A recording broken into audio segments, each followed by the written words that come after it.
네, 오늘 살펴보고자 하는 본문 말씀 다니엘서 4장은 바벨론의 둘째 왕이었던 느부갓네살 왕이 두 번째로 꾼 꿈에 관한 내용입니다.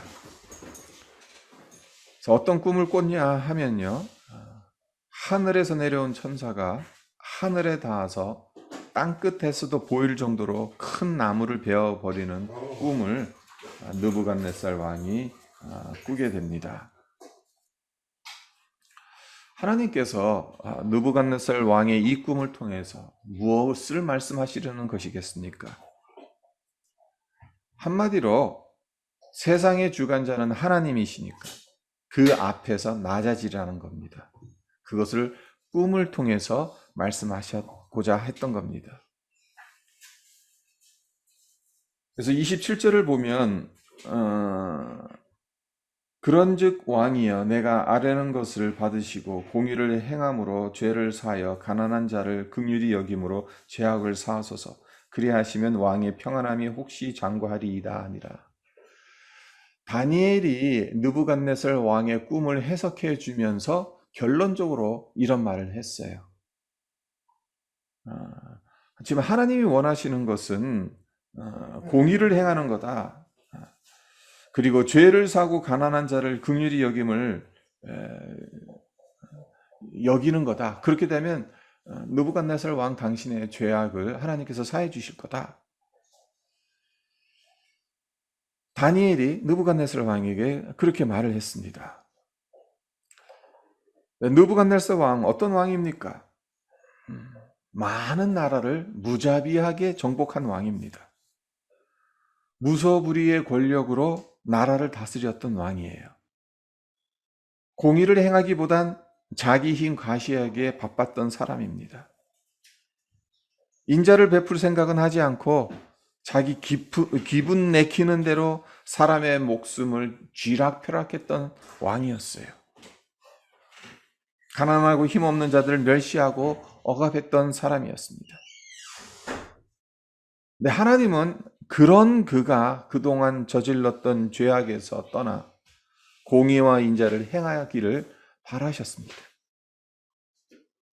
느부갓네살 왕이 하나님의 말씀대로 이렇게 하려면 무엇이 필요하겠습니까? 무릎을 꿇는 겸손이 필요한 겁니다. 바벨론 제국, 그 당시 감히 싸우려고 하는 나라가 없는 최강대국이었어요. 태평성대를 누리고 있었습니다. 그래서 그 시대적 배경을 보시면 4절에 이렇게 말합니다. 나 느부갓네살이 내 집에 편히 있으며 내 궁에서 평강할 때에 언제 이 두 번째 꿈을 꿨냐? 내 집에 편히 있으며 내 궁에서 평강할 때 이 꿈을 꿨다고 나옵니다. 그리고 30절도 보시면 나 왕이 말하여 이르되 이 큰 바벨론은 내가 능력과 권세로 건설하여 나의 도성으로 삼고 이것으로 내 위엄의 영광을 나타낸 것이 아니냐.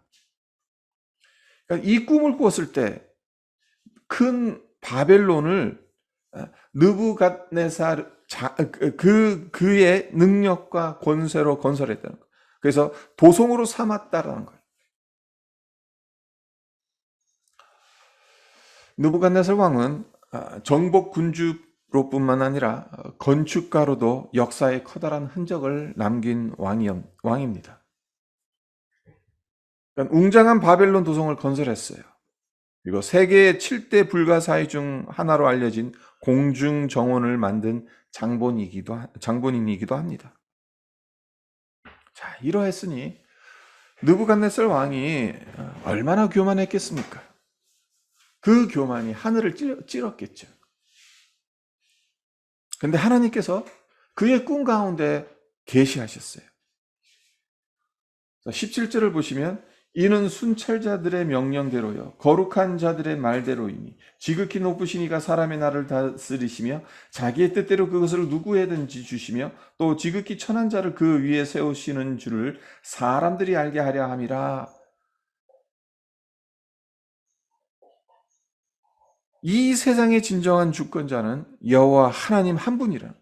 그리고 높은 자를 낮추시고 낮은 자를 높이시는 것으로 이 세상을 통치하신다. 여기서 생각해 봐야 할 것이 있습니다. 하나님에 대한 영적 지식이 전무하다시피 한 이방왕 느부갓네살을 통해서 높은 자를 낮추시고 낮은 자를 높이신다는 하나님의 뜻을 직접 보여주셨다면 하나님을 아버지로 믿고 섬기는 우리에게 이 교훈을 얼마나 심각하게 받아들여야 하겠느냐는 겁니다. 그렇습니다. 성경 어디를 찾아봐도요, 하나님께서 교만한 자를 칭찬하시고 중요한 일을 맡기신 적 없어요. 하나님은 교만한 자를 낮추시고 겸손한 자를 들어 쓰시는 분입니다. 하나님을 믿는 우리의 믿음은 철저하게 종속적이에요. 독립적이지 않습니다. 하나님은 생명의 주관자, 우리 삶의 그리고 우리 역사의 주인이라는 것, 통치자이라는 것, 그것을 인정하는, 그리고 하나님의 뜻과 섭리를 따르는 것, 철저하게 종속적인 거죠. 하나님께 종속되어져 있어야 된다는 거예요. 그것이 제대로 된 믿음이라는 거예요.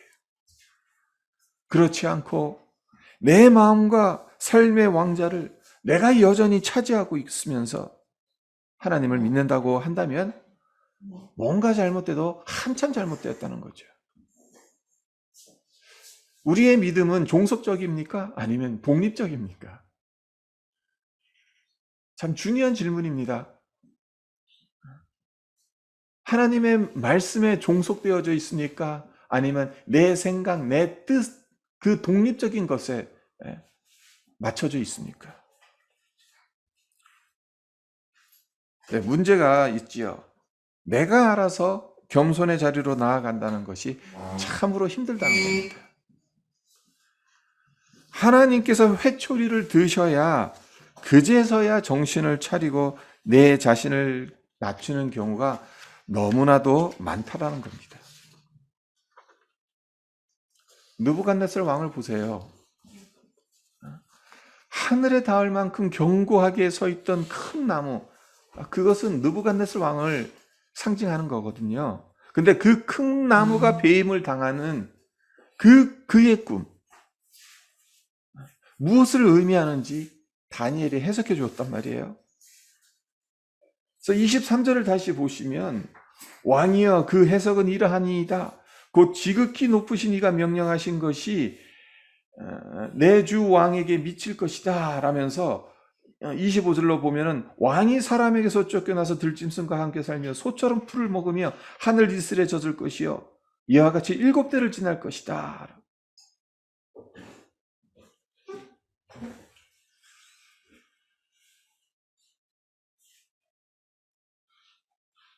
하늘에 닿을 만큼 견고했던 느부갓네살이 사람들에게서 쫓겨나서 들짐승과 함께 살면서 소처럼 풀을 먹으며 하늘 이슬에 젖게 될 것이다. 그리고 그 기한이 7대를 지나야 하나님의 이 심판이 풀려지게 될 것이다. 느부갓네살 왕이 꾼 그 꿈을 다니엘이 그렇게 해석해 줬단 말이에요. 그러면 느부갓네살 왕이 그런 꿈을 꿨어요. 그리고 다니엘이 그런 해몽을 해줬어요. 그러면 어떻게 해야 됩니까? 겸손해져야 되잖아요.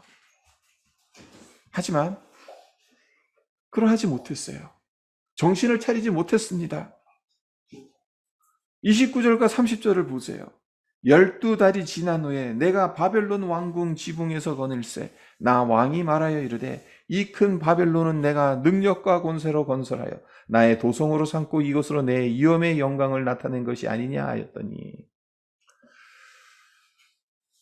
지금 느부갓네살 왕은 지난 날을 회고하면서 어떤 일들이 일어났는지에 대해서 이야기하고 있거든요. 어찌 보면 지금 이 다니엘 4장은 느부갓네살 왕의 회고록이라고 볼 수가 있습니다. 근데 어떤 말을 하고 있습니까? 12달이 지났어요. 꿈을 꾸고 다니엘이 그 꿈을 해몽해주고 난 지 12달, 1년이 지난 거예요. 근데 그때 바벨론 왕궁 지붕에서 거닐면서 무엇을 봤냐? 큰 바벨론의 이 도성. 그것을 보면서 내 능력, 내 권세로 이 엄청난 바벨론 도성을 건설했구나. 그리고 이 도성을, 이 성을 수도로 삼았구나. 이것이 내 위엄의 영광을 나타낸 것이 아니냐. 한마디로 자기 자랑하는 거죠.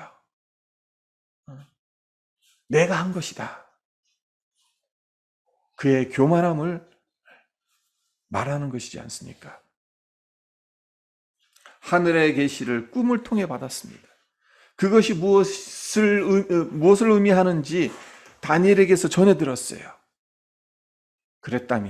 그랬으면 알아서 자기 자신을 맞춰야 하지 않습니까? 그러면 참 좋지 않습니까? 근데 느부갓네살이 그렇게 하지 못했다는 겁니다. 도리어 그가 성취해 놓은 것들을 왕궁 지붕 위에서 바라보면서 자기 도취와 교만에 빠져버렸다는 겁니다. 느부갓네살 왕의 이런 모습을 보면서 어떤 생각이 드십니까? 인간이라는 존재가 이런 존재입니다. 우리 마음 깊은 곳에 박혀있는 교만이라는 씨앗은 그 생명력이 너무나도 강해서 코비드 바이러스도 맥을 못 추는 남극 항복판에 갖다 놓아도, 비 한 방울 안 내리는 사막 한가운데 갖다 놓아도 싹을 틔우고 뿌리를 내립니다. 이 지구상 어디에 갖다 놔도, 바이러스도 살지 못하는 곳에 갖다 놔도 교만이라는 이 씨앗은 싹을 틔우고 뿌리를 내린다는 사실이에요.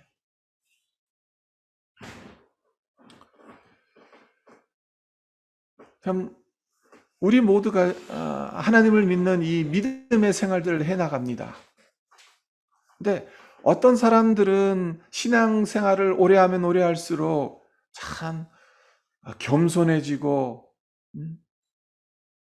주님의 성품을 더더욱 닮아가는 사람이 있는가 하면은, 어떤 사람은 다른 제3자가 보기에도 왜 저 사람 점점 더 교만해져 가는가?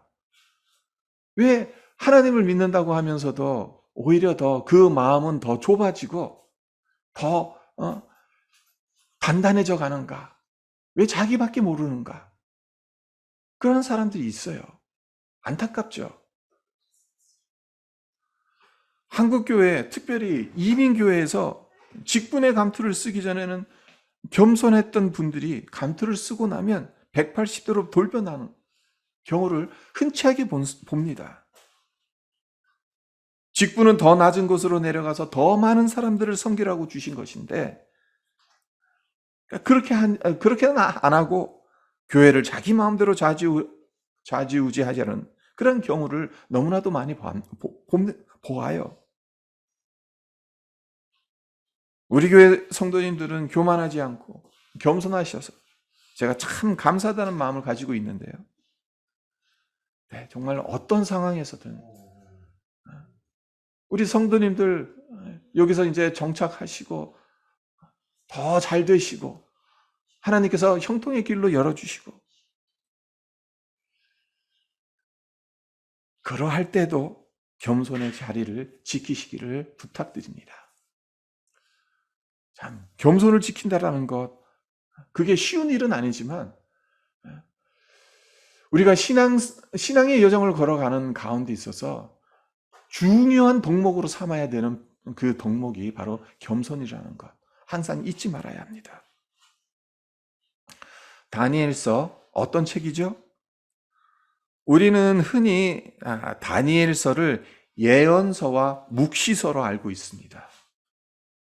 그런데 유대인들은 여기서 한 걸음 더 나아가서 다니엘서를 지혜서로 간주합니다. 그럴 만한 이유가 있어요. 다니엘서를 예언서, 묵시서로뿐만이 아니라 지혜서로 읽으면 얻게 되는 유익이 있기 때문에 지혜서로 간주하는 거예요. 그렇다면 그 유익이 무엇이겠습니까? 예언이나 묵시 이런 단어가 나오면 제일 먼저 우리 머릿속에 떠오르는 것은 현재가 아닌 미래와 종말에 관한 말씀이다라고 생각하기 쉽죠. 그와 반면에 지혜는 이 세상에서 어떻게 살아가야 할지, 그러니까 결국 현재에 초점을 맞춘다는 겁니다. 다니엘서는 꿈과 환상, 묵시와 같은 미래에 관한 메시지로 가득 차 있어요. 그래서 에스겔서와 더불어서 구약에서 가장 읽기 힘든 책이 다니엘서죠. 신약에 요한계시록이 있다면 구약에는 다니엘서가 있어요. 다니엘서와 요한계시록은 기가 막히게 이게 맥이 통합니다. 묵시이고 환상이고 종말에 있을 일들에 대한 하나님의 계시가 담겨진 책입니다. 근데 그렇게만 읽혀지는 책이 아니라는 거예요. 미래에 관한 일들로 가득 찬 책만이 아니라는 거예요. 지금 이 순간 현재를 어떻게 보고 어떻게 대처해야 하는지에 관한 지혜 역시 제공하는 책이라는 겁니다. 다시 돌아가서 느부갓네살 왕이 꾼 꿈을 보세요. 이 꿈은 1차적으로는 느부갓네살의 미래에 어떤 일들이 일어날 것이라는 계시죠. 네, 이것으로 끝나지 않는다는 겁니다. 방금 전에 말씀드렸듯이 하나님께서 강권적으로 개입하시고 회초리를 들기 전에 알아서 낮아지고 겸손해지는 것이 오늘을 잘 사는 지혜와 신앙의 비결임을 가르쳐주고 있어요. 하나님께서 느부갓네살 왕에게 그의 미래가 어떻게 될 것인가를 꿈으로 보여주시고 곧바로 그 꿈대로 사람에게 쫓겨나고 소처럼 풀을 뜯어먹고 하늘 이스라엘에서 자게 되고 그렇게 하셨습니까? 아닙니다. 실제로 그런 일은 1년이 지난 후에야 일어났어요. 이 대목이 참 중요합니다.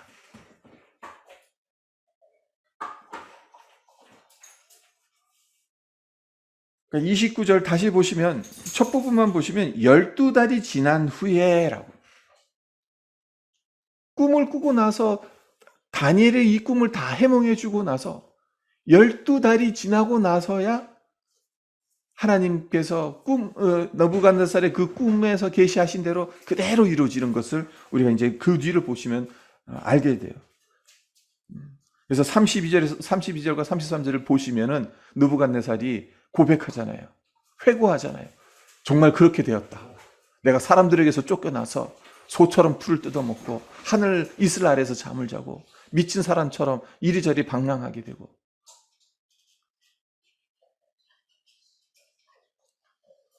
하나님은 왜 1년 후에서야 느부갓네살의 꿈이 현실로 되게끔 하셨을까요? 왜 그 당장 꿈을 꾸고 난 다음 날 하나님께서 이 일들을 이루시지 않은 것이겠습니까? 이렇게 한번 생각해 보십시오. 만약 느부갓네살이 꿈을 꾸고 다니엘로부터 그 꿈의 의미를 해석받았어요. 그리고 다니엘이 권고했어요. 무릎 꿇고 회개하고 공의와 인자를 행하라는 것. 만약 느부갓네살 왕이 그대로 했다면 그의 미래가 어떻게 되었겠습니까? 회개를 했는데도 그를 심판하시겠다는 하나님의 뜻을 하나님께서 강행하셨겠습니까? 그렇지 않을 것이라는 것을 여러분들도 너무나도 잘 알고 계시지 않습니까? 그가 회개를 했다면, 마음을 돌이켰다면, 다니엘이 말한 대로 했더라면 7대를 7년 동안 들판에서 들짐승처럼 유리하면서 살아가지는 않았을 겁니다. 하나님께서 느부갓네살 왕에게 미래 일에 대해 꿈으로 계시한 목적은 결국은 무엇입니까? 회개하라는 겁니다. 마음을 돌이키라는 겁니다. 교만의 자리에서 겸손의 자리로 내려와서 이 세상의 유일한 주권자 되시는 하나님을 바라보라는 겁니다. 그래서 하나님은 12달을 기다리셨던 겁니다. 그렇습니다. 하나님은 기다리세요. 기회를 주십니다. 안타까운 것은 느부갓네살 왕이 이때 꿈꾸었을 때, 다니엘이 말해줬을 때, 그때 무릎을 꿇었으면 얼마나 좋았겠냐면은 그렇게 하지 못하고 1년 후 하나님께서 강권적으로 개입하셨을 때, 그때서야 회개하고 자기 자신을 낮추었다라는 것. 성경에서 말하는 지혜는요, 하나님께서 강권적으로 개입하시기 전에 죄를 깨닫고 무릎을 꿇는 겁니다. 제가 여러 차례 이런 말씀을 드렸죠. 지혜에도 급이 있다고. 가장 어리석은 사람은 어떤 사람이냐? 내가 직접 경험을 했어요. 그러고도 깨닫지 못하는 사람이에요. 하나님께 채찍을 맞았어요. 회초리를 맞았어요. 그래도 끝까지 버티면서 자기 길로 가는 사람이 가장 어리석은 사람이에요. 근데 좀 지혜로운 사람은 어떤 사람이냐? 내가 다른 사람들이 말해주고 하나님께서 말씀을 통해서 계시해 주셨는데도 그거 안 듣다가 하나님이 강권적으로 개입하시고 회초리 드시고 그래서 내가 몸으로 배웠어요. 고통으로 배웠어요. 그럼 그때 돌이키는 사람이에요. 그나마 나은 사람이죠. 그나마 지혜로운 사람이에요. 돌이켰으니까. 가장 지혜로운 사람은 어떤 사람입니까? 그 일이 내게 닥치지 않았는데도 그 전에 하나님 말씀하셨으면 다른 사람들이 권유하고 어드바이스 해주고 그랬으면 그것이 하나님의 뜻이라는 것이 확신하면 내가 몸소 그것을 경험하지 않아도 그것을 나의 것으로 받아들이는 거예요. 그리고 뜻을 돌이키든지 아니면 길을 돌이키든지 그렇게 하는 사람이 하나님 보시기에는 가장 지혜로운 사람이에요.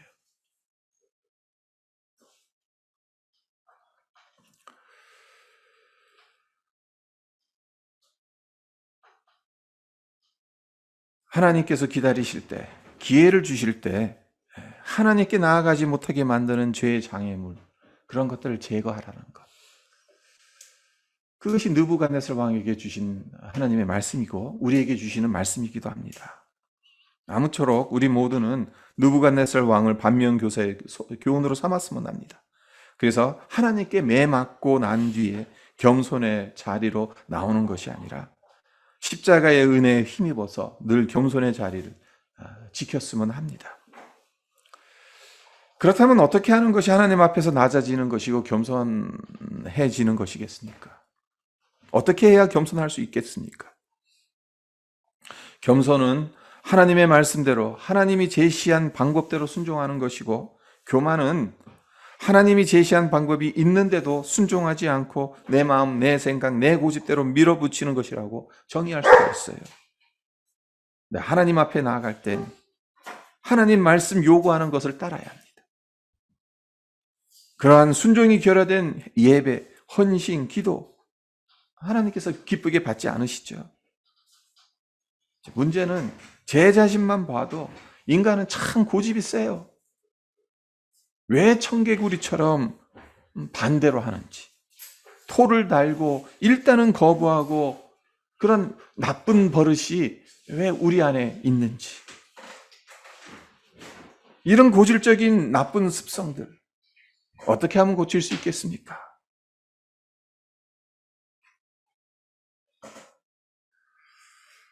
어떻게 하면 주님의 마음에 합한 겸손한 사람이 될 수 있겠습니까?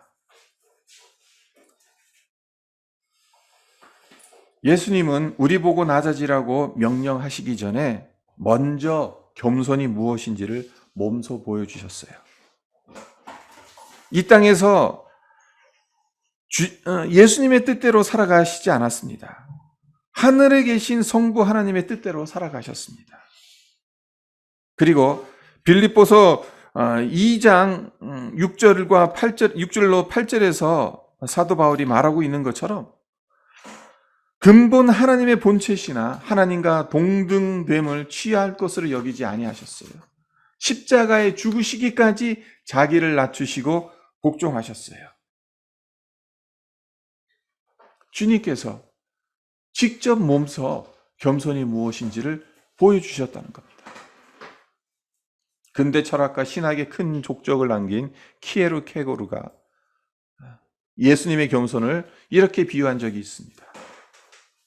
옛날에 가난한 여인을 사랑한 임금이 있었습니다. 임금은 그녀를 향한 그의 사랑을 어떻게 표현해야 할지 참 많은 고민을 했어요.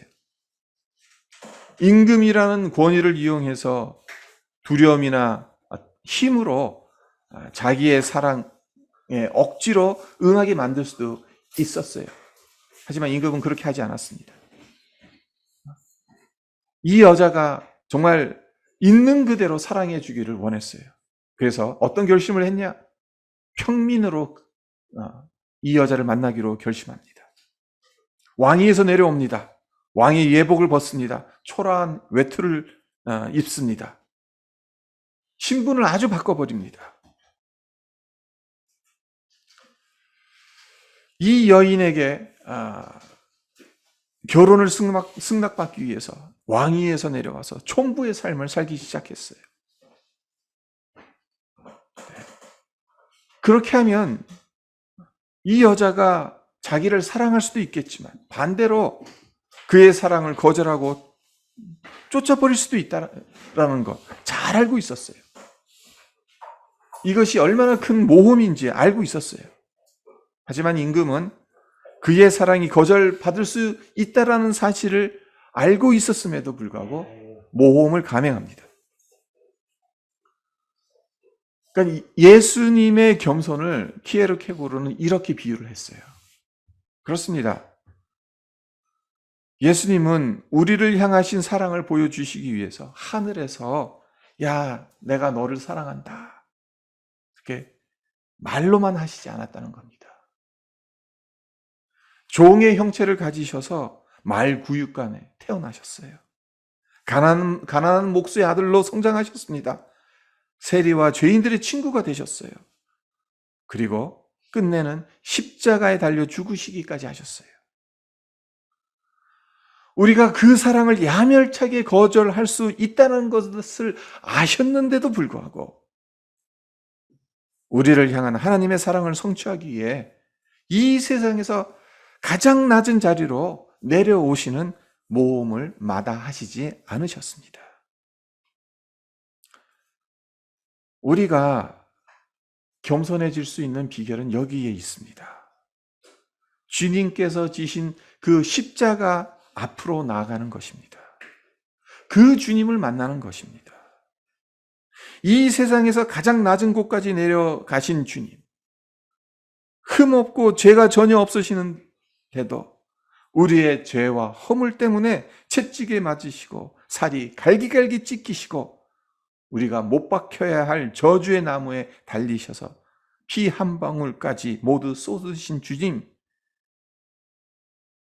그 주님을 만나게 되면 우리는 겸손하지 말아라 하더라도 겸손해질 수밖에 없어요. 그런 주님을 만났는데 어떻게 교만할 수 있겠습니까? 주님의 십자가를 가슴속 깊이 품은 사람이, 주님의 못자국 난 손을 붙잡고 가는 사람이 어떻게 주님보다 더 높아지려고 하겠습니까? 이 주님을 만나지 못하니까, 만났어도 오래전에 만나서 이제는 기억마저 가물가물해져 버렸으니까 자꾸 주님보다 높아지려는 것 아니겠습니까? 성도 여러분, 우리가 겸손해지려면 다른 방법이 없습니다. 내 인격을 닦아서, 근데 수양해서, 다른 종교에서 말하는 것처럼 어떤 도를 닦아서, 아니에요. 십자가의 주님을 바라봐야 되는 거예요. 우리가 겸손해지려면 겸손으로 십자가를 지신 주님을 과거 한때 만난 것으로 만족하는 것이 아니라 날마다 새롭게 만나는 그 경험이 있어야 되는 거예요. 겸손의 주님, 나를 만나 주십시오. 주님의 은혜로 나를 덮어 주십시오. 그래서 저도 주님처럼 겸손한 자가 될 수 있도록 도와주십시오. 이런 고백이 우리의 심령 깊은 곳에서 솟구쳐 나와서 기도의 제단을 적시고 주님이 계신 하늘 보좌를 적셔야 우리가 겸손의 자리를 계속해서 지킬 수 있는 겁니다. 그렇지 않으면 신앙생활은 점점 더 오래 하고 있는데, 말씀은 더 많이 알아가는 것 같은데, 오히려 교만해지고 마음은 점점 더 좁아져 버리고, 그럴 가능성이 우리에게 얼마든지 있다라는 사실입니다. 겸손해 보는 십자가에서 친히 보여주신 주님, 우리가 말씀과 기도 안에서 날마다 그 주님을 만나는, 그래서 겸손의 사람, 믿음의 사람으로 빚어져 가시기를 주님의 이름으로 축원드립니다. 네, 잠깐 기도드리도록 하겠습니다. 하나님, 참 느부갓네살 왕은 이방의 왕이었습니다. 하나님께서 그의 꿈 가운데 하나님께서 계시하시지 않았습니까? 하늘에 닿을 만큼 높이 솟은 큰 나무가 배임을 당한 그 꿈을 통해서 하나님은 분명하게 말씀하시는 것 아니겠습니까? 교만이 하늘을 찌르는 느부갓네살 왕, 그가 무릎 꿇고 마음을 돌이켜서 하나님 앞에 나아가지 않는다. 하나님께서 치시겠다는, 사람들에게서 쫓겨나서 소처럼 풀을 뜯고 들판을 방황하며 정말 하늘 이슬라에서 유리하는 7년 동안 그렇게 될 것이라고 하나님께서 분명하게 말씀하시지 않았습니까? 하나님, 이 꿈이 우리에게 주는 교훈은 무엇이겠습니까? 하나님, 우리가 주님을 믿는다고 합니다. 그러나 우리가 믿는 그 믿음이 정말 겸손하게 믿는 믿음입니까? 아니면 내 자신 의지하고 내 생각 고집하면서 교만으로 똘똘 뭉쳐진 믿음입니까? 우리 스스로에게 묻게 해주시고, 또한 정말 십자가를 지신 그 겸손의 주님, 먼저 우리에게 겸손해라고 말씀하시기 전에 이 땅에 내려오셔서 우리의 죄를 대신 지신 예수님의 그 겸손을 우리가 보게 하시고 그 십자가 아래 우리가 무릎 꿇게 해 주시옵소서. 그 주님을 날마다 새롭게 만나게 해 주시옵소서.